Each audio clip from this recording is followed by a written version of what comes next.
Good afternoon, everybody. This is Brian from Live&Direct. Here standing next to me, I have Mr. Exavier, attorney of law. We're going to give him the mic and let him explain himself and talk about all the adventures that he's into.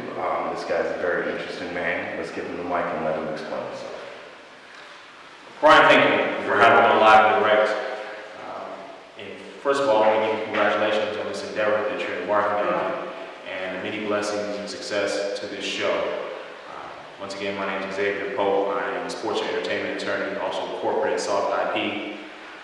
I'm also a Fortune 500 speaker, speaking to executives, doing team building and things of that nature. And I'm also an on-air legal analyst and personality. I have my own show on radio, on Chicago Sports Radio, actually the new Jared Payton Network. And I appear on CNBC, CBS, NBC, and I'm also a philanthropist. So I'm on the board of several organizations that do a lot of work here in the city of Chicago. So I'm a pretty busy guy, essentially. And so that's me. That's what I'm all about. That's awesome. That is very awesome. I just want to ask you though, Mr. Pope, with the attorney of law, I believe I heard you say Jared Payton, and we're talking about Walter Payton's son, correct? Yeah. That is awesome. Unbelievable. What does that entail? Is that some type of radio show, TV show, and what exactly is your role with Mr. Payton? Sure. Well, I'm starting on my own television, my own radio show, sorry about that. I've been operating a program a segment called Suit Up, which I talk about the business and law of sports, hottest topics on air. And Jared Payton has a show. And now we're switching over to the Jared Payton Network. We're on the Chicago Sports Radio Network, and now he's opening up this Jared Payton Network, and I will have my own show, myself and Brian Crawford, where he brings the kind of the more gritty, grimy element of sports and the business. What's on the court, he can follow the Bulls, CSN, and I will bring in the business and the law aspect of it. Combine them together to bring fans a unique perspective on sports, a new, fresh perspective, something that's just not dry, or something that's not too on one way, kind of combine it together so all fans can relate to what we're talking about. That's that portion of what we do. I think that's amazing. Mr. Pope, the thing, I love football. I love sports, period. Baseball, football. But football is my top sport, and things that's been going on with football, for prime example, the different rules that they're coming up with. Like now the running back can come down with the crown. I want to ask you, being in that industry, what do you think about that law? How do you think that's going to affect the game? Some of the running backs, the majority of them actually are saying that they hate it, that they feel like now that they're going to be unprotected. They feel like now if they see a defender coming into them, they're not going to be able to protect themselves and put the head down now because they're afraid of the 15-yard penalty. Do you think this is something that's going to uplift the sport, or do you think this is something that's going to just totally demolish the sport? Well, you have to look at the background. There are 100 separate cases going on against the NFL in regards to concussion litigation. And so the NFL proactively has taken a stance of trying to basically limit contact as much as possible that potentially could lead to concussions. And running backs lowering their head, that can increase the likelihood of getting a concussion either from the running back himself or the defender that are looking to tackle that particular running back. Matt Forte, speaking of someone specifically, did not like that at all. He tweeted a lot about it, was not very happy about it. But we see a situation where when Baltimore Ravens playing the Denver Broncos in the playoff, that turned the game around. A running back leading with his head, he was popped by the Patriots. Bernard Pollard hit him head to head when he's leaning forward, and that was something that he potentially could have been injured for. So the NFL is looking proactively to protect these players, and that's really what it's about. So some guys may not like it. I don't 100% like it, but I understand the rationale behind what the NFL is trying to do. I'm in agreement. I'm having kind of mixed reviews with it as well, but I want to ask you from the attorney aspect of this. Is there any type of way that this is protecting them on the field lawfully, or is this just something specifically for the NFL to protect the players? I mean, is there you know what I mean? Is there something that can be brought up as suing, or is this just something that they're just saying, you know what, we're just protecting the players, or is this really about money? Now that is a whole can of worms that you just opened with that question. We have the concussion litigation. So the NFL is trying to protect its business, essentially, and being proactive to prevent future concussion litigations against it by protecting its players. That's really what it comes down to. Until we see what happens as far as a judgment or a settlement, we really won't know the full implication of what the concussion litigations are involved in. Now, traditionally, when you play football, there's something that's called assumption of risk. When you take inherent danger in that sport, you take that on, you want to play that particular sport. But NFL there are rules regarding employer and what you're supposed to do as far as having a safety commission, protecting people and that work for you. And so you have a lot of different issues that interweave in that legally, as far as the NFL trying to straddle a line behind how do you have guys on the field to say you're responsible for getting on this field, and I'm your employer. So that's the big crux. So we'll see that answer in court. And maybe it may take a couple of years, but we'll see what happens. And the NFL will be proactive to try to protect itself, not only in the field but outside of the business as well. Okay, now with you, of course, in this sports entertainment part of the business, so you're just not subjected to just one sport, I'm guessing. I would say football, baseball, basketball, everything. With that saying, is there somebody in particular that you can maybe let my fans know, my viewers know that maybe you did some help with? I like that. I like teasing fans. Teasing guys out there. I once represented the #1 player in the NBA draft. So you start looking at a couple of years and see who that might be. Wow, that's very interesting. I don't think I can get any more information out of them guys, but now all these other hats that you're wearing, you already have my attention. You're just an absolutely great person, and I think what you're doing is going to be great for the community. But what I want to ask you, since these laws, okay, that they're making are strictly just for the professional, what happened to your regular John Doe kid that's going to Lindblom or Simeon or any of the other popular high schools that we are breeding and getting prepared to move on to the NBA or NFL or the MLB? What are we doing to protect them? I mean, because so far from what I've known from playing football, we're taught, hit hard, try to hurt the player. And that's what they're being taught now. When they get to high school, now their whole mold's got to be different. How does that adjustment work for a young kid? Great question, Brian. Here you have the NFL that is set up as a multi-billion-dollar franchise. Essentially makes money from television and all the different arenas. And then you have college, the NCAA, which also makes just as much, if not more money than the NFL. Players in high school, a lot of them don't have the opportunity to make the NFL. Okay. And so they don't have the benefit of a salary. They have to rely on insurance policies in college, but that's only if you're good. You're insurable risk, so to speak. So in high school, you're not an insurable risk, yet you're not even in college. And so it's upon the state. In each individual state where high school is played, you have the Illinois High School Athletics Commission, and how do you set up rules to help protect players? And I think there's more needs to be done. You know, there are new helmets that's come out that protect a little bit more for concussion.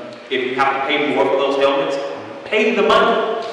Because there are a lot of kids. I have a son that I second guess whether I want to put him in sports, because I don't want a kid that can't produce and do things in life. You know, you see the commercial NCAA. A lot of the kids play sports, but most of them go professional doing something other than sports. You've seen that commercial, right? And that's pretty much what happens. And so you want to be able to have a healthy mind, body, and be able to contribute to society. And so how do we do that? We must protect them before they reach a certain level where they are basically moved out of professional ranks of professional sports, but moved into a professional of an accountant, a lawyer, a doctor, or whatever business they would get into. Help them protect their minds so they can use it for the betterment of society. That is one heck of an answer. That is awesome. Thank you so much for that. I'm hoping my viewers and my kids that are watching this take heed to this, because Mr. Pope here is spitting some venom here, so to speak. And what he's doing here is absolutely amazing. But the one thing that really is confusing to me with that, Mr. Pope, is, and I'm in agreement, I have a son too, and I would love for him to play football. I'm a football junkie. But what I am afraid of is him being taught the animal instincts, you know, to go out there and play all you got and throw your body in front of it, you know, for the team. And then he gets to the NFL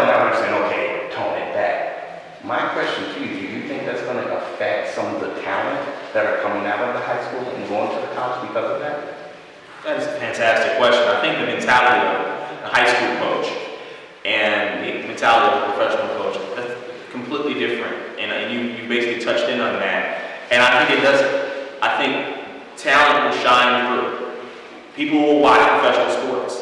We like it on Sundays, going to wherever we go and watch the game, whether it's at a sports bar or whether it's in our living room in the man cave, so to speak. The people are going to do that. There are more people that watch this year's Super Bowl than at any time ever. So it's going to continue to get popular. As long as there's money involved, people will want a piece of that. So it's going to continue to be popular, and people are going to continue to play the talent we have in the game.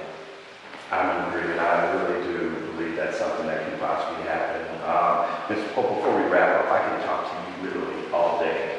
But I want to ask you the other part of the entertainment industry. Now, are you talking entertainment meaning rapping, singing, R&B, wrestling, skateboarding, the kids out there shooting, what, BB guns? I mean, whatever. Hope it's not whatever it may be, whatever the commitment and the absolute competitiveness, is that something that you are going to attack as well, or are you just cohort football, baseball, or is there other actual fields that you're trying to attack in the entertainment industry? Well, the reason why I got into the sports and entertainment industry, as far as the legal side, is because I thought that I would want to get into an area where there are people of influence. This is not about glitz and glamour and looking good on TV. This is about what can I do to take these lights around me that are on me and shine them in places that I don't. Wow. All right, guys. One thing here that we do that is, I think is just a great idea. It's called PICs, and it's personal influence of Chicago. And pretty much just to give you a little detail about it, it's just a person like yourself that's from Chicago that has grew up, let's just say, not with a silver spoon in your mouth, so to speak, but adversity set in and you overcame it. And here at Live&Direct, we take that very serious, and we tip our hat off to people like that. So we give a special segment for that, and you have been chosen. So I want to tell you congratulations first off, and the second thing is what we like to do with the PIC is we ask you some very specific questions that have something to do here in Chicago. And one of my main questions that I want to go with right now, that I want to talk to you about, is the schools that are closed here in Chicago. From what I hear now, it's in the 50s or something like that, 51, 52 something schools that are closing. I haven't heard too much about it. I'm just hoping maybe you can uplift me and my viewers and my audience here to give us your insight on what you think is the problem and what you think that we can do to solve this problem, and just give us a little bit of advice maybe to help us out on this situation. I think, first of all, thank you for looking at me as a person of influence. The person of influence to me in my life was my foster mom, Emily Mitchell, and the force in my life is guys. I always have to, I promised both of them I would do that.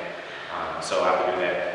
As far as school closing, a lot of parents are worried that their child may slip through the crack. A lot of children have already been slipping through the cracks. So now we may have more with overcrowded classrooms. On one hand, you have underperforming schools. How do we address our children and work on the cycles of violence? That starts with education. And I think it's important for us to address education as a community and not just leave it up to the government to fund and work our problems out. I think as a community we have to work together.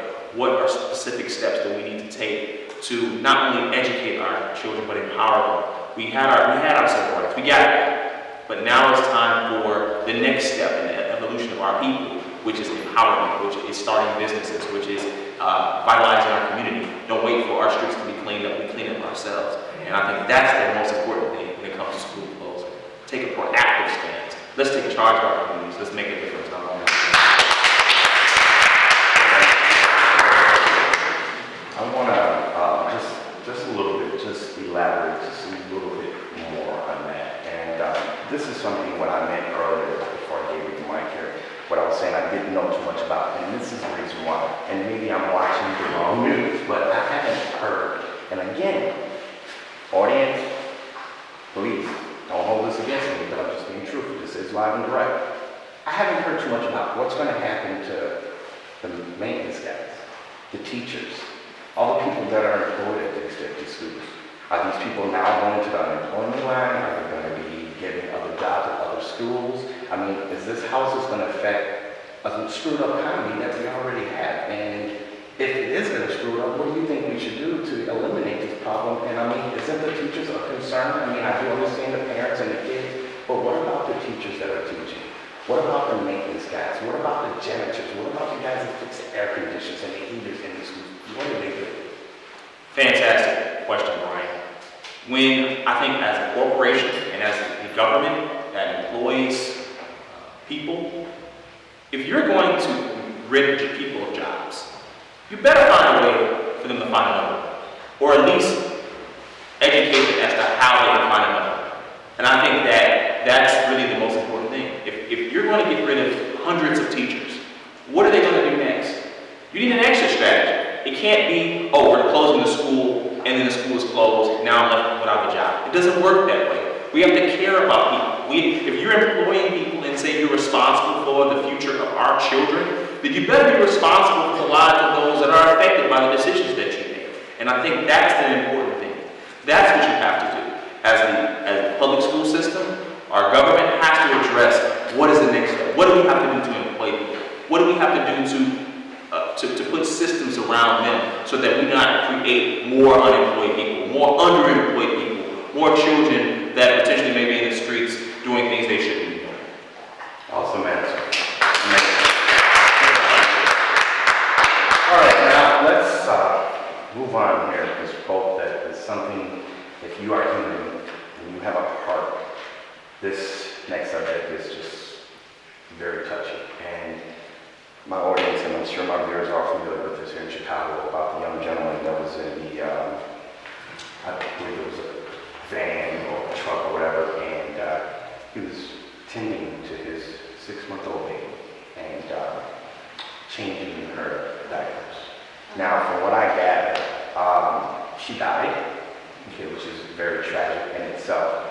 But to me, and again, this is live and direct, so I don't know how to get it to you live and direct. What I gathered from the news and from the media and everyone that's speaking about it, they were so gung-ho and so much determined on stipulating about this young man and his gang affiliation that they kind of went away from the 6-month-old kid. And I'm just wondering, is this such a concern? I mean, with this gangs, I mean, is this really as bad as what they're saying? And is this more of a concern than the 6-month-old baby? And what should we do to help these young fathers? I think he's only 30 years old, and the baby, of course, we know is 6 months old.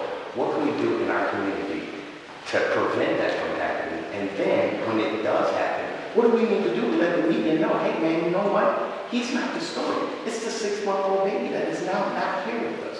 What do we need to do this for? We're probably going to disagree on this one. He is the story. And the reason why he's the story, because it's emblematic of our broken communities, our broken families. Okay. The reason why I say that is, he's 30 years old. We talk about him as a father. But we need to address when he was a 6-month-old baby, because that's when the shooting really occurred. How do we nurture individuals such as him so he doesn't have to join gangs? How do we go back to his schools closing? How do we address him getting a proper education? How do we address the proper vehicles so that he can get a real job, that he can start a business, that he can be empowered, so he doesn't have to look at there's a lot of exceptional people in the world. Okay. But most everyone want a nice place to live, safe, and enjoy themselves. And a lot of vehicles in life do not provide for that. And so that's why a lot of kids are in gangs. You know, we're not asking for everyone to be Barack Obama. We're asking for everyone to be the next door neighbor, Tom Smith. That's it. And a lot of kids aren't given that opportunity. And so that they are in a situation where they fend for themselves, and then they have a 6-month-old baby. They're in the car, changing in a car, they can get shot. So we really don't disagree, but I want to just address the actual cycle that starts. We have to address generational curses too, that we're bringing upon ourselves in our community. It goes from one end to the next. We have to stop all of that. Give it up.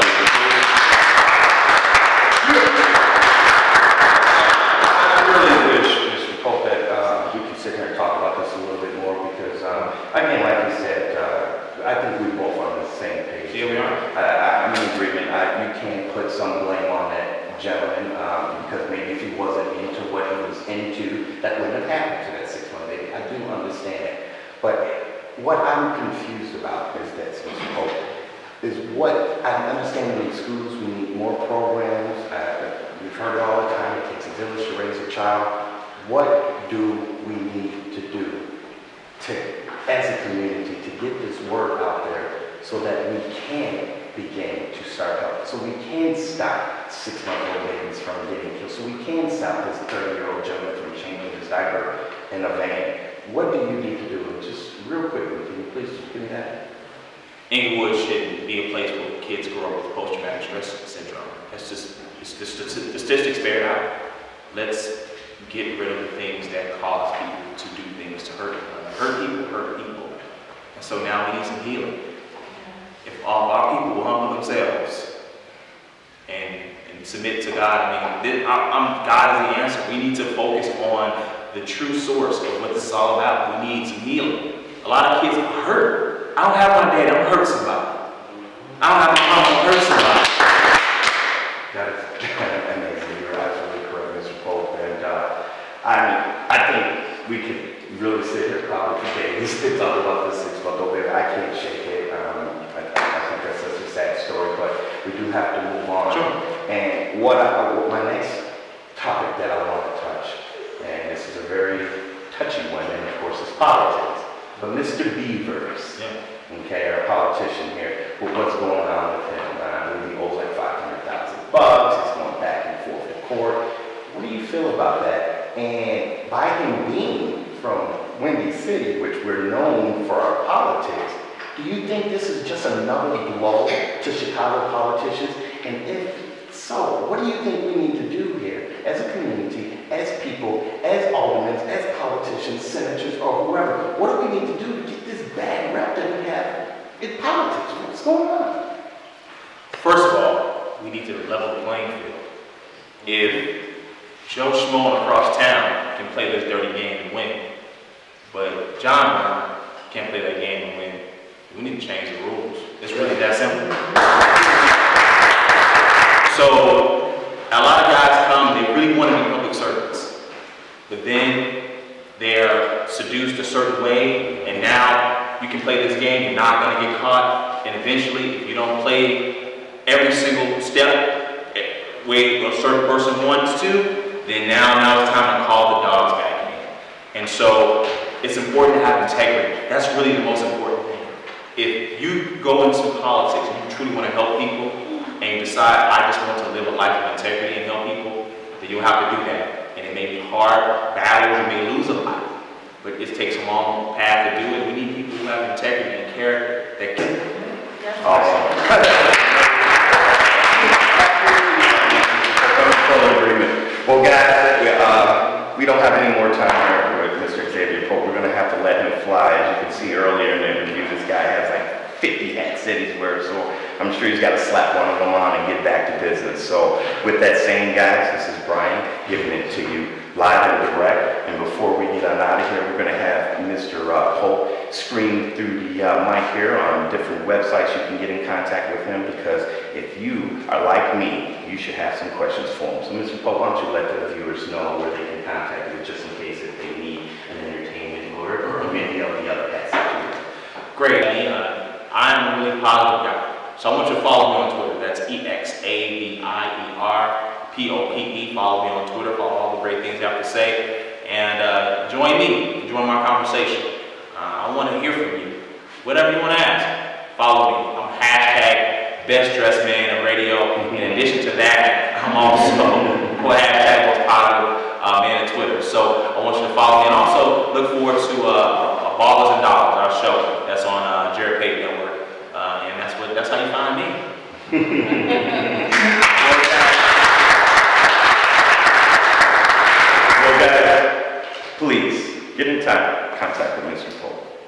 guys. Think about everything that we talked about here. The deaths of the 6-month-old child, Mr. Bieber's case, everything that we have going on here in Chicago. This is something that we strongly believe here at Live&Direct. Been very fortunate and very blessed to have Mr. Pope just grace us with his presence. I'm all choked up. I really am serious. I can talk a whole heck of a lot more with this gentleman. Everyone that's here, we love it here. We love Chicago, and we're hoping that you guys love it back. This is Brian giving it to you live.